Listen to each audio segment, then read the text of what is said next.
Assalamualaikum warahmatullahi wabarakatuh. Perkenalkan, nama saya Karimatul Hakiki dengan NIM 18174010022 kelas 7 MPIA dari Prodi Manajemen Pendidikan Islam Universitas Islam Negeri Profesor Kiai Haji Saifuddin Zuhri Purwokerto. Di sini saya akan memaparkan materi tentang konsep dasar supervisi. Guna memenuhi tugas mata kuliah Manajemen Supervisi Pendidikan yang diampu oleh Bapak Mujibur Rahman, MSI.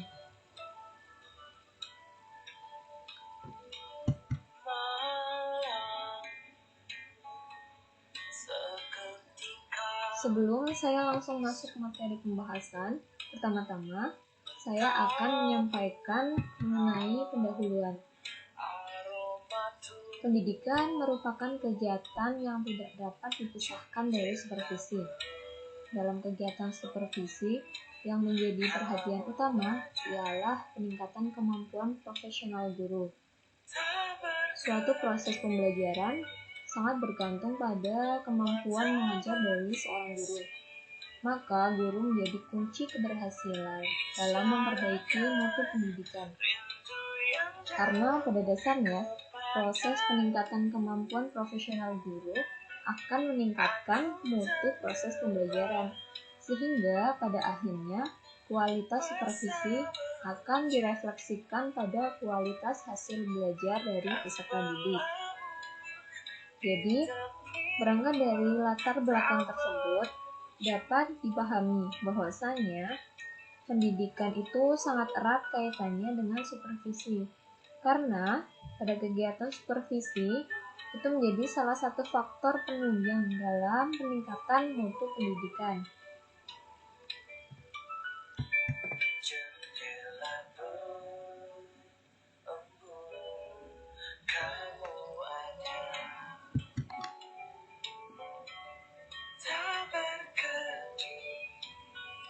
Pertama yaitu mengenai definisi supervisi. Istilah supervisi berasal dari dua kata, yaitu super dan vision. Dalam Webster's New World Dictionary, istilah super berarti higher in rank or position, superior to, superintendent, a greater or better than others. Yang artinya jabatan atau kedudukan yang lebih tinggi daripada seorang pengawas, yang lebih besar atau lebih baik dari yang lain. Sedangkan kata vision berarti the ability to perceive something not actually visible, a strong mental acuteness or keen foresight. Artinya, kemampuan untuk merasakan sesuatu yang sebenarnya tidak terlihat sebagai akibat dari sikap ataupun penglihatan masa depan yang tajam.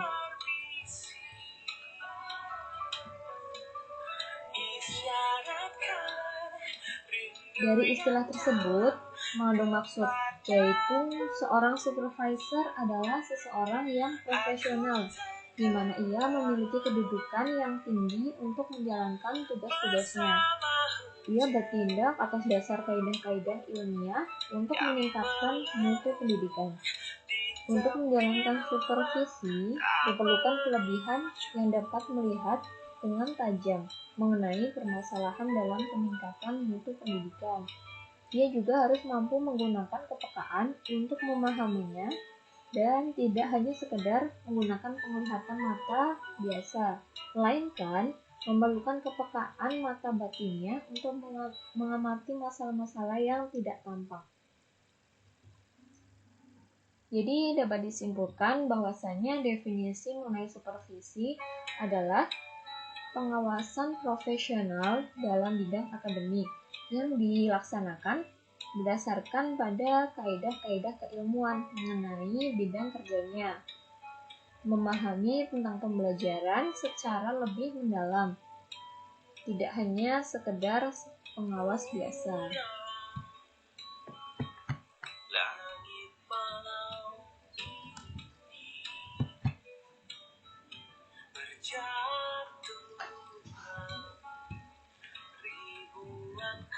Poin berikutnya ada perkembangan paradigma supervisi. Sesuai dengan perkembangan masyarakat dan juga perkembangan pendidikan di Indonesia, maka paradigma pendidikan pun sudah seharusnya mengalami perubahan, khususnya yang berkaitan dengan supervisi ataupun berkaitan dengan pengawasan pendidikan. Dari paradigma lama, kita dapat memahami bahwa pengawasan cenderung bersifat autokratis, yaitu mencari kesalahan ataupun kelemahan orang lain dan berorientasi pada kekuasaan. Pengertian pengawasan dalam pendidikan telah diubah menjadi supervise yang memiliki arti secara lebih luas dan lebih demokratis. Tidak hanya melihat apakah kepala sekolah, guru, dan pegawai lainnya melakukan tugas dan kegiatan sesuai dengan pedoman yang ada, akan tetapi juga mencari jalan keluar ataupun solusi bagaimana cara untuk memperbaikinya. Nah, pada paradigma baru ini diharapkan untuk para pendidik dan supervisor dapat menjalin kerjasama yang lebih harmonis dalam rangka untuk mengemban tugas-tugas pendidikan yang dibebankan kepada diri mereka masing-masing. Dalam perkembangannya, pengawasan satuan pendidikan lebih diarahkan untuk memiliki serta memahami, bahkan juga mereka dituntut untuk mengamalkan apa saja yang tertuang dalam peraturan menteri mengenai pengawasan. Dan dapat dikatakan juga supervisi pendidikan itu memberikan pengaruh yang sangat baik pada perkembangan pendidikan Indonesia, sehingga para pendidik memiliki kemampuan pendidik yaitu bersifat kreatif, aktif, efektif, dan inovatif.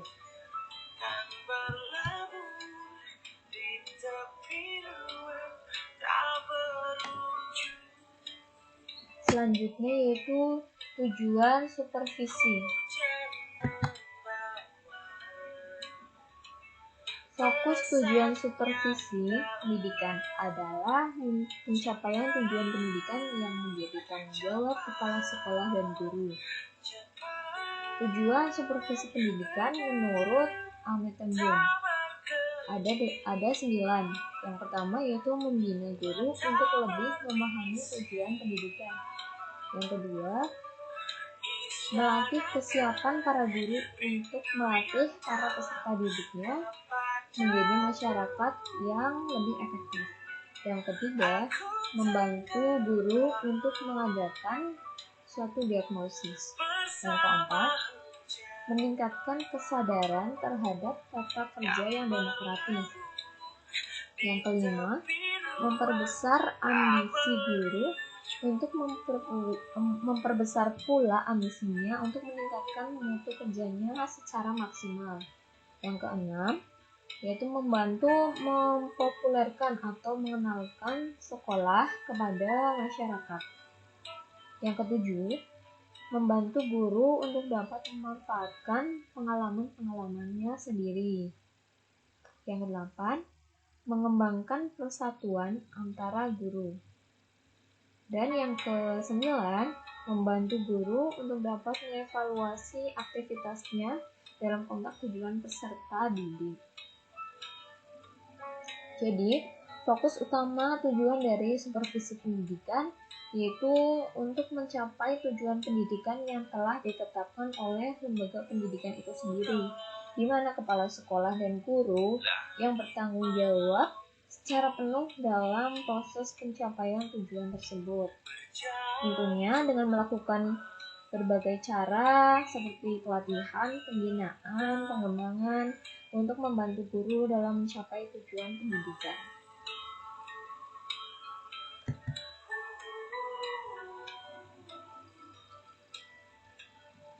Selanjutnya yaitu fungsi supervisi. Yang pertama ada mengkoordinasikan semua usaha sekolah. Yang kedua, melengkapi kepemimpinan sekolah. Yang ketiga, yaitu memperluas pengalaman para guru. Yang keempat, menstimulasi setiap usaha-usaha yang kreatif. Yang kelima, memberikan fasilitas dan penilaian secara kontinu atau terus-menerus. Yang keenam, menganalisis situasi belajar mengajar. Yang ketujuh, memberikan pengetahuan dan keterampilan kepada setiap anggota staf atau sumber daya manusia yang ada. Dan yang terakhir yaitu mengintegrasikan tujuan pendidikan dan membantu meningkatkan mengajar guru-guru. Jadi fungsi yang utama dalam supervisi pendidikan dan peningkatan proses belajar mengajar guru di sekolah, yaitu supervisi sebagai pergerakan perubahan dengan program pelayanan untuk kemajuan proses belajar mengajar, dan tentunya pelaksanaan kerjasama untuk kepemimpinan sekolah.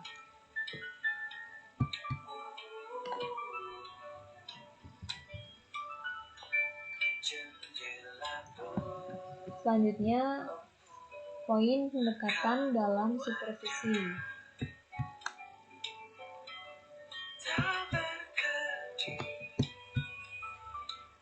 Jadi, pendekatan dalam supervisi terbagi menjadi 3. Yang pertama adalah pendekatan supervisi pembelajaran direktif. Yang kedua, pendekatan supervisi pembelajaran non-direktif. Dan yang ketiga, pendekatan supervisi pembelajaran kolaboratif. Untuk poin yang pertama mengenai pendekatan supervisi pembelajaran direktif, yaitu pendekatan terhadap masalah secara langsung, di mana supervisor memberikan arahan secara langsung kepada para bawahannya. Dan tentu perilaku supervisor di sini lebih dominan karena terlibat secara langsung dalam proses supervisi. Yang kedua, mengenai pendekatan supervisi pembelajaran non-direktif, yaitu pendekatan terhadap permasalahan yang sifatnya tidak langsung, di mana supervisor tidak terlibat secara langsung dalam menunjukkan permasalahannya kepada para bawahannya, melainkan ia terlebih dahulu mendengarkan secara aktif mengenai setiap hal yang dikemukakan oleh para bawahannya, atau dalam hal ini yaitu para guru. Dan yang ketiga, yaitu pendekatan supervisi pembelajaran kolaboratif, yakni pendekatan yang memadukan cara pendekatan langsung dan cara pendekatan tidak langsung untuk menjadi pendekatan baru, di mana supervisor dapat bekerja sama dengan para bawahannya untuk melakukan kegiatan supervisi. Supervisor dan bawahannya berusaha untuk melakukan kegiatan interaksi, berdiskusi, dan bekerja sama atau terlibat baik secara langsung maupun tidak langsung dalam kegiatan supervisi.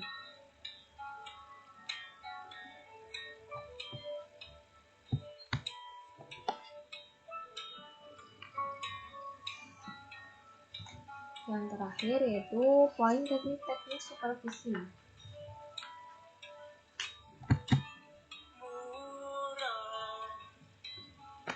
Jadi teknik supervisi itu merupakan cara-cara ataupun metode-metode yang ditempuh dalam mencapai tujuan tertentu, di mana hal tersebut untuk menyelesaikan masalah-masalah yang berorientasi pada peningkatan mutu pendidikan.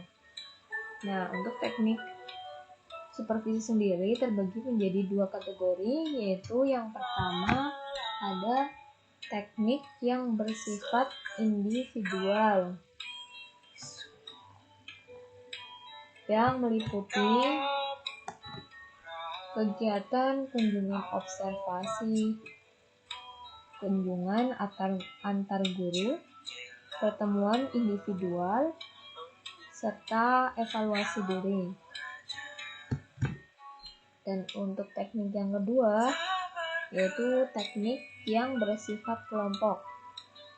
Teknik ini meliputi kegiatan rapat sekolah, diskusi panel, dan demonstrasi mengajar. Pada teknik yang bersifat individual, ada kegiatan kunjungan observasi, di mana kegiatan tersebut itu bertujuan untuk memvalidasi keberhasilan tujuan pendidikan yang dilaksanakan oleh para guru.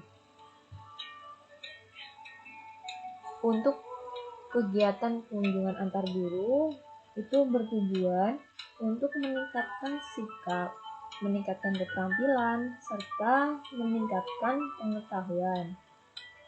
Dan pada kegiatan pertemuan individual, tujuannya yaitu untuk menganalisa setiap kesulitan belajar, baik itu yang ditimbulkan oleh guru maupun ditimbulkan oleh komponen-komponen yang lain.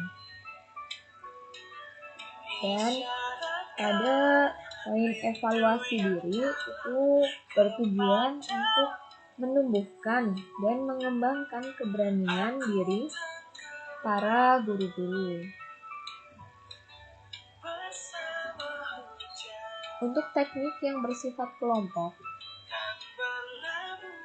pada poin pertama itu ada kegiatan rapat sekolah, di mana kegiatan rapat sekolah itu bertujuan untuk memperbaiki kualitas personil, staf, dan memperbaiki program-program sekolah. Berikutnya ada diskusi panel, di mana kegiatan tersebut itu bertujuan untuk menumbuhkan pengetahuan dan menumbuhkan keterampilan.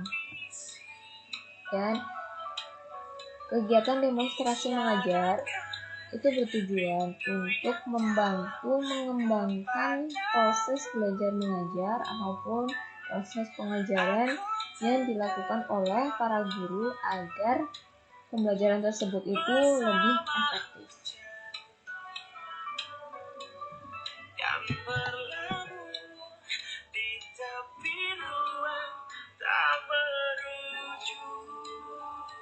Jadi itulah penyampaian materi dari saya mengenai konsep dasar supervisi. Dari penyampaian materi tersebut, kita dapat mengetahui apa saja poin-poin yang terdapat dalam konsep dasar supervisi.